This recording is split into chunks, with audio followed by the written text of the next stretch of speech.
go.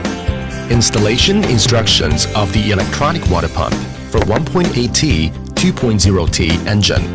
Warning: use of sealant for installation is prohibited.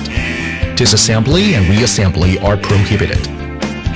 Prior to installation, be sure to read these instructions carefully.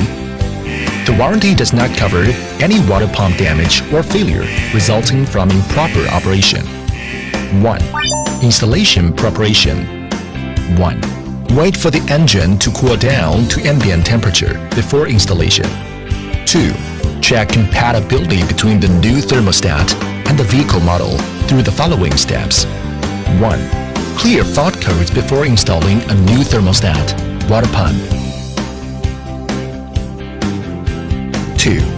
Unplug the power cord of the old thermostat and connect to the power inlet of the new thermostat, as shown by the red box in the lower left figure. 3. Power on the vehicle without starting the engine and see if any fault light on the dashboard goes on.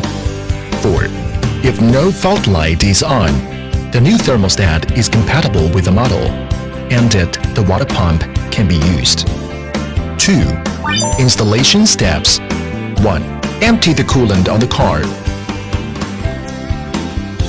If the coolant exhibits any sign of turbidity, water scale, or corrosion, the water circuit should be well cleaned first. 2. After removing the old thermostat, inspect the installation contact surface on the engine side and clean off residual dirt. Use caution to avoid causing any scratch on the surface. 3. For installation of the new thermostat, first, align the product positioning hole, as shown by the red box in the lower right figure, with the locating pin of the engine. When fixing the bolts, use a torque wrench and follow the 5-1 order as shown in the right figure. Tighten them in turn with 9 Nm torque. 4.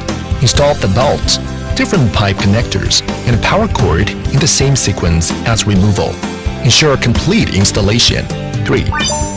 Operations after installation. 1. Fill sufficient coolant, making sure it is in the range between max and min. Use standard coolant strictly in line with a vehicle specification. Use of inferior coolant is prohibited. 2. After installation, power on the vehicle and match the electronic thermostat with the onboard PC system that varies with the vehicle model. Remember not to start the engine before the matching process is completed. If reinstallation is required, the installation steps described in the above section 2 should be repeated, and the fault codes should be cleared. 3. Start the engine and turn on the air conditioner or the heater. Run the engine idly for 30 minutes. With the thermostat fully open, allow the coolant to recirculate completely to achieve desired exhaust effect. And meanwhile, observing the level of the coolant in the expansion tank. Replenish it in time if it drops until the exhaust matching process is over.